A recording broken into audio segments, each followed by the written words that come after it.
Welcome back to Cinelo. Kali ini kita akan membahas film horror psikologi berjudul The Uninvited tahun 2009. Film ini diadaptasi dari film Korea Selatan dengan alur cerita yang sama berjudul A Tale of Two Sisters tahun 2003. Film ini punya plot twist berlapis yang gila banget dan ending film yang sangat tidak terduga. The Uninvited bercerita tentang seorang gadis yang mengalami skizofrenia akibat kematian ibunya. Mengidap skizofrenia itu orang-orang yang nggak bisa bedain yang nyata dan yang tidak nyata guys. Jadi kayak sering halusinasi gitu. Setelah kembali ke kehidupan normalnya, dia berusaha untuk mengungkap misteri di balik kematian ibunya. Namun, di saat dia merasa berhasil mendapatkan jawabannya, di sanalah terungkap fakta sesungguhnya. Siapakah sebenarnya yang bertanggung jawab atas kematian ibunya? Langsung saja, inilah The Uninvited.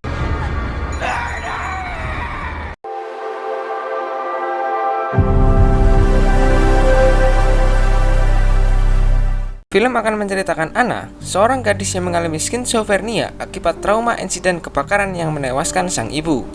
Jadi semenjak ibunya si Anna itu sakit, dia tinggal sendiri di rumah apung, terpisah dari rumah utamanya guys. Tapi jarak rumah apung sama rumah utama itu nggak jauh guys. Jadi yang kebakaran itu rumah apungnya, bukan rumah utama. Oke, paham? Kalau belum paham diulangin lagi aja guys.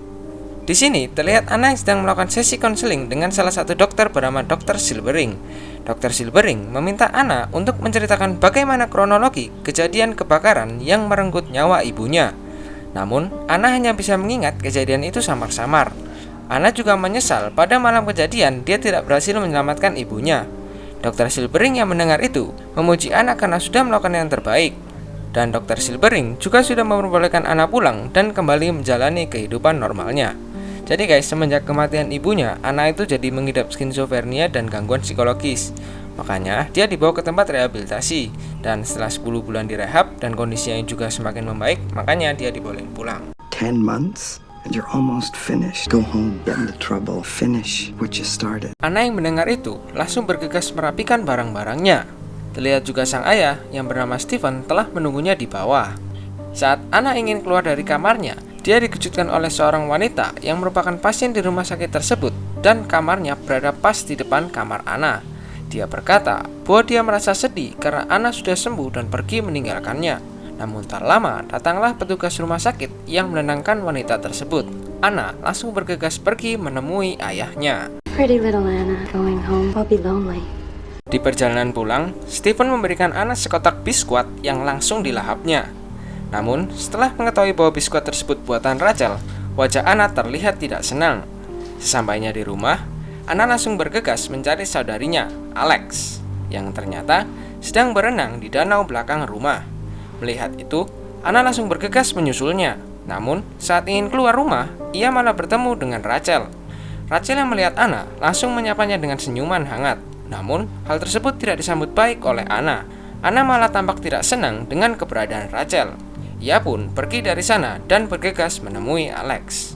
Alasan Anna tidak menyukai Rachel adalah karena Rachel yang merupakan seorang mantan perawat ibunya saat sakit dulu malah berusaha untuk mendekati Stephen. Di luar, Anna terlihat kaget setelah melihat rumah apung milik ibunya dulu yang telah dibangun kembali.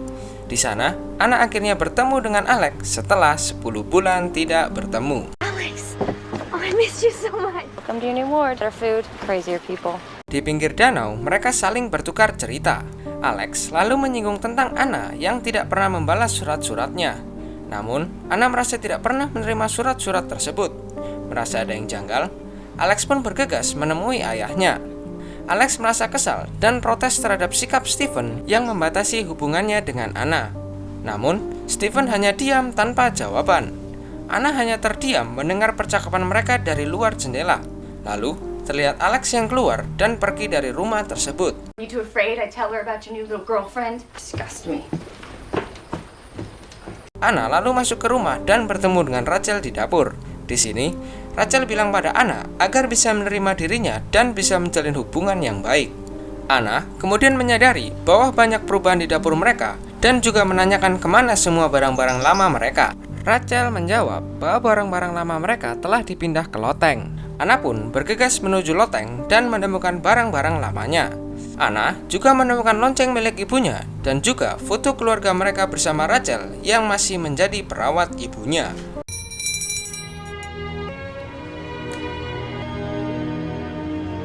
Malam harinya saat sedang tidur, Anna mendengar bunyi suara lonceng ibunya dan... Namun ternyata itu semua hanyalah mimpi. Lalu tiba-tiba Alex muncul di kamarnya. Anna lalu bertanya dari mana Alex barusan. Alex pun menjawab kalau tadi dirinya pergi ke pesta di hutan. Lalu, Anna langsung menunjukkan lonceng ibunya kepada Alex. Namun Alex malah menyuruh Anna untuk membuang lonceng tersebut. Karena Alex tahu bahwa Rachel Lane telah membeli lonceng tersebut di toko hewan. It was in the attic. Okay, well, that's where it should stay.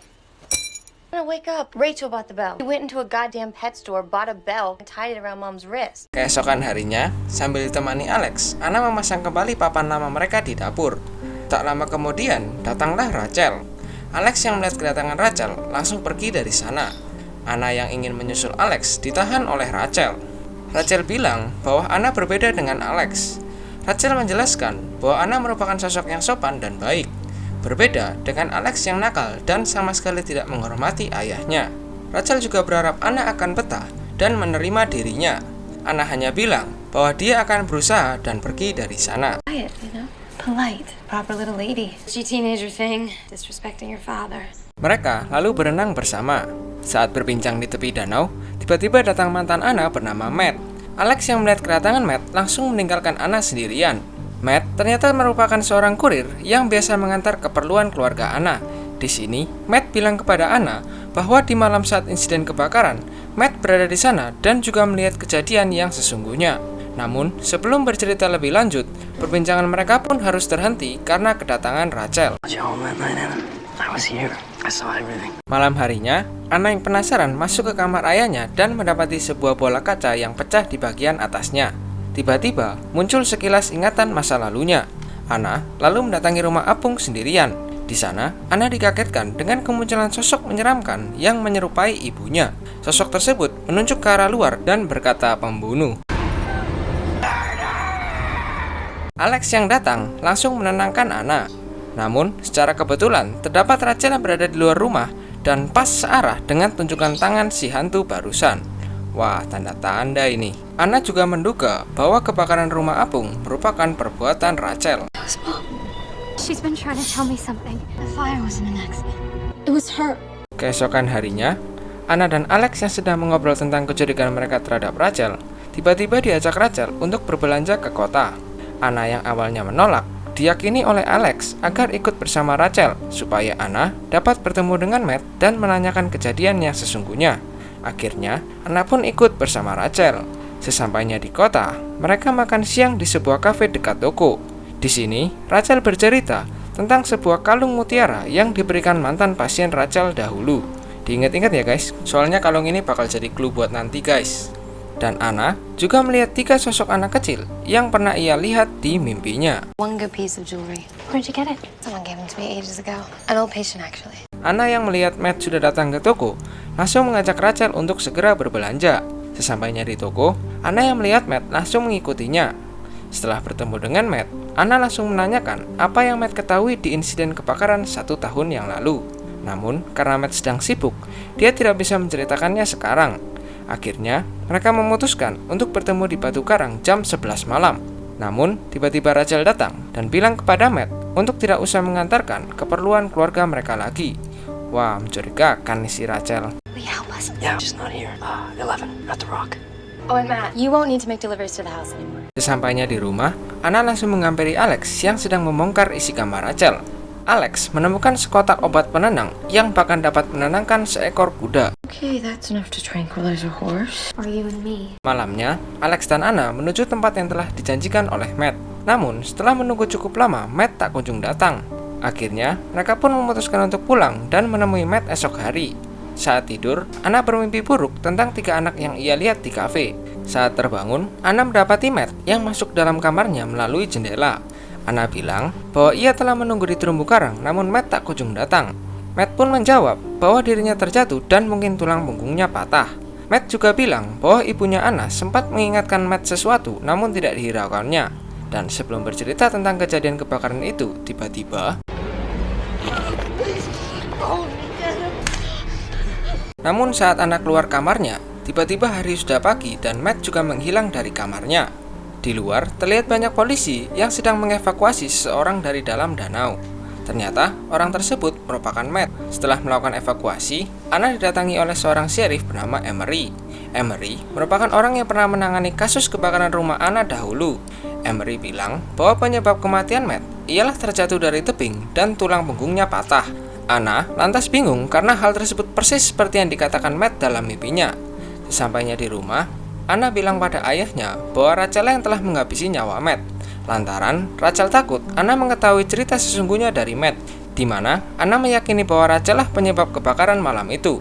Namun Stephen hanya beranggapan bahwa Anna masih belum bisa menerima keberadaan Rachel. Saw Matt in town yesterday. Told me he saw what happened the night of the fire. Rachel overheard us. She didn't want me to talk to him anymore. Anna yang sedang bersedih di kamarnya lalu menjelaskan kepada Alex tentang kejadian yang dialaminya semalam.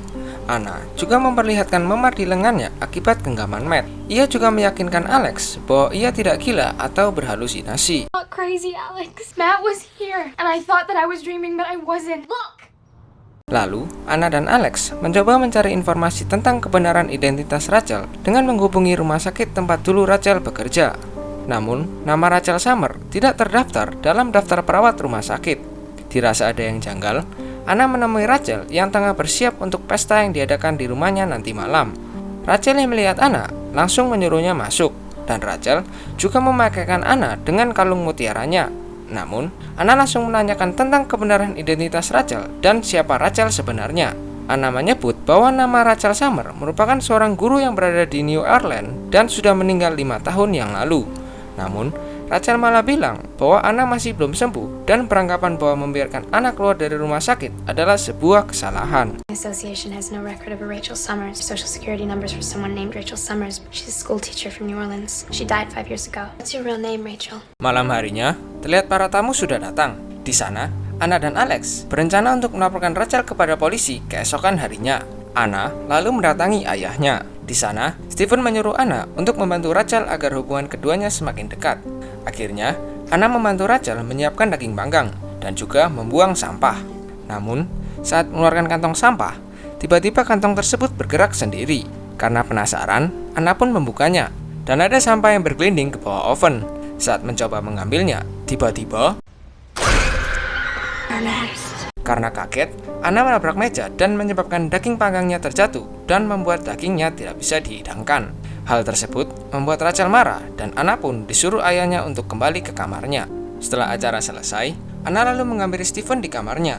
Anna kembali meyakinkan ayahnya bahwa Rachel merupakan sosok yang buruk dan telah membohongi mereka semua. Namun, sang ayah masih memihak kepada Rachel dan memberitahu Anna bahwa Rachel dan dirinya akan segera menikah. Dia juga berharap agar Anna dapat mengerti. Rachel, she's not who you think she is. We're getting married sometime this fall. Keesokan harinya, terlihat Stephen yang berpamitan karena ada peluncuran buku di luar kota. Di sini, Rachel mengingatkan Anna dan Alex agar segera bersiap untuk mendatangi acara pemakaman Matt. Saat acara pemakaman Matt, Anna melihat penampakan sosok anak kecil yang pernah ia lihat di kafe sebelumnya. Anna yang penasaran lalu mengikuti anak perempuan tersebut hingga membawanya ke sebuah makam keluarga Wright yang terdapat 3 makam anak kecil di sana.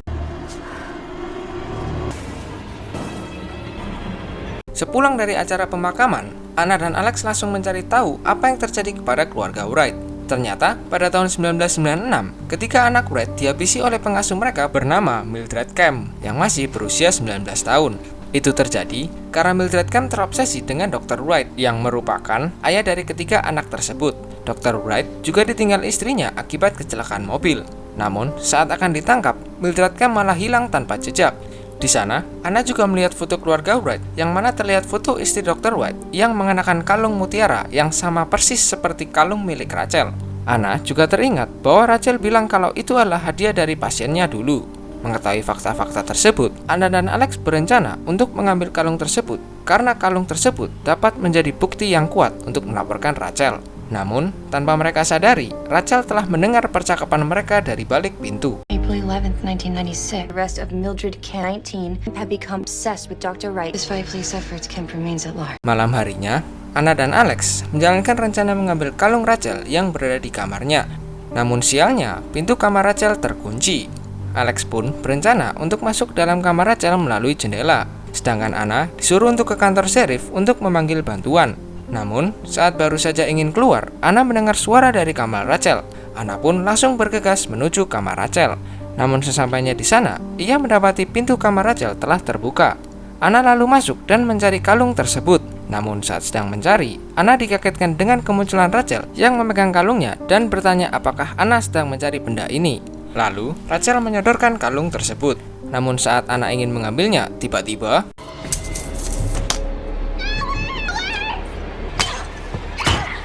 Anna yang berhasil kabur sambil membawa kalung tersebut berusaha mencari keberadaan Alex. Dan Anna akhirnya menemukan keberadaan Alex yang ternyata berada di kamarnya. Namun, Alex telah disuntik obat bius oleh Rachel. Alex yang sudah tidak berdaya menyuruh Anna untuk segera pergi ke kantor sheriff untuk memanggil bantuan.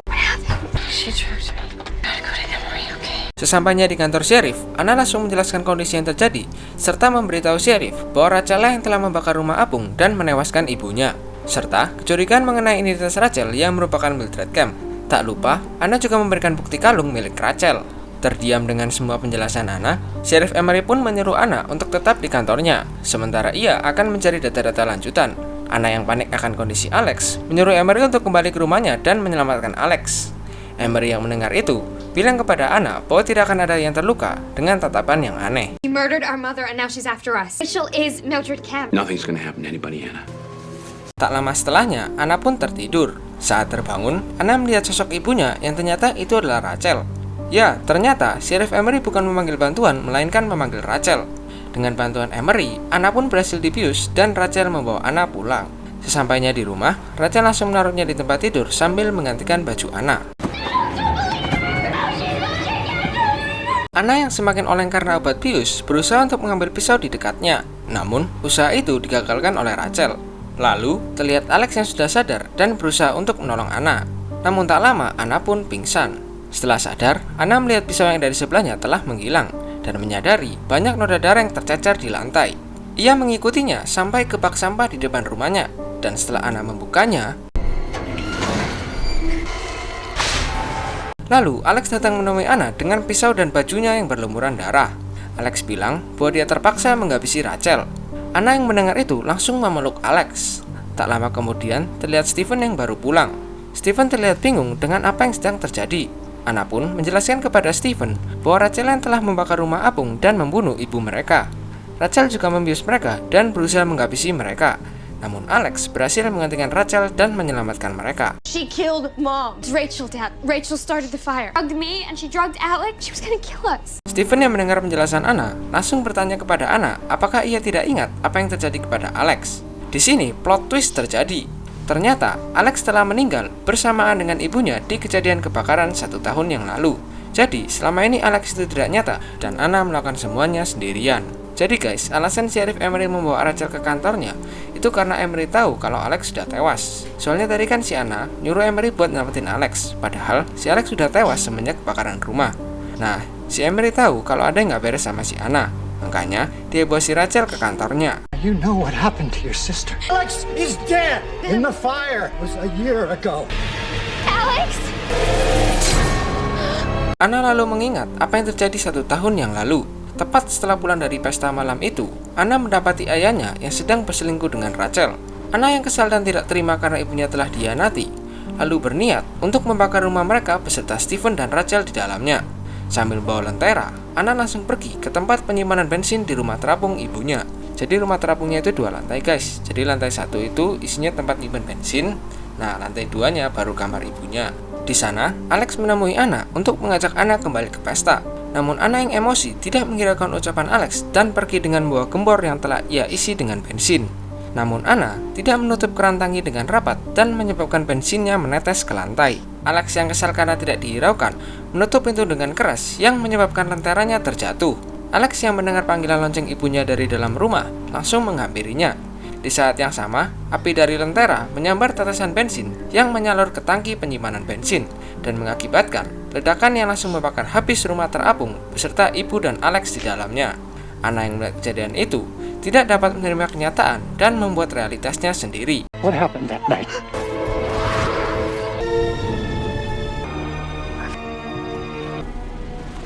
Bahkan kematian Matt merupakan perbuatan Anna. Ternyata malam itu Anna dan Matt sebenarnya bertemu. Namun, Anna mendorong Matt karena Matt menceritakan kejadian yang sebenarnya dan Anna tidak terima dengan kenyataan tersebut. Dan ternyata, saat Anna dibius, Di situ Anna berhasil menggapai pisaunya dan menghabisi nyawa Rachel. Setelah semuanya usai, polisi pun datang untuk mengevakuasi jasad Rachel dan membawa Anna untuk kembali direhabilitasi. Steven hanya terdiam dan terlihat tidak percaya dengan semua kejadian ini. Tak lama setelahnya, datang Sheriff Emery yang menanyakan perihal identitas di SIM Rachel yang berbeda dengan identitas di pasportnya. Steven menjelaskan bahwa Rachel mengganti namanya dari Rachel Warwinski ke Rachel Summer dari 3 tahun yang lalu karena mantan pacarnya yang terus mengganggunya. Di sini juga terungkap bahwa sebenarnya Mildred Kemp telah berhasil ditangkap oleh pihak kepolisian. The name on Miss Summers' passport doesn't match on her driver's license. Her name is Rachel Warshitsky. Changed her name 3 years ago. Had a boyfriend used to beat her up. Sesampainya di rumah sakit rehabilitasi, terlihat Dr. Silbering yang menyapa Anna. Di sana Anna bilang bahwa ia hanya melakukan apa yang Dr. Silbering minta, yakni menyelesaikan apa yang telah ia mulai. Mendengar itu, Dr. Silbering hanya bisa terdiam dan pergi meninggalkan Anna. Anna pun beranjak dari kursinya menuju pintu kamarnya dan menyapa pasien yang mengganggunya di awal film. Wanita itu juga mengucapkan selamat datang kembali dan menutup pintu kamarnya sembari memegang kalung mutiara. Di sini plot twist kembali terjadi. Ternyata pasien tersebut adalah Mildred Kemp. Selesai. Ya, sebenarnya dari awal kita cuma dikasih lihat fantasi Anna doang. Dan kalau kalian sadar, dari awal kita dikasih clue kalau si Alex sebenarnya nggak ada. Soalnya nggak ada satu scene yang liatin interaksi Alex sama orang lain selain Anna. Jadi sebenarnya insiden tersebut kecelakaan atau disengaja ya? Kalau menurut kalian gimana? Komen di bawah ya. Sebenarnya secara garis besar, film ini tuh mirip sama film Shutter Island-nya Leonardo DiCaprio. Premisnya disajikan sama. Keduanya sama-sama menceritakan orang yang membuat realitasnya sendiri karena tidak bisa menerima apa yang telah mereka perbuat. Tapi emang kalau kalian nonton film ini secara langsung, kalian juga nggak bakal nyangka kalau endingnya bakal kayak gini. Oke, segitu dulu untuk review film The Uninvited tahun 2009. Dan terima kasih juga untuk kalian yang sudah nonton video kali ini. Sampai jumpa di review selanjutnya. Ciao! Dan jangan lupa subscribe ya guys, subscribe.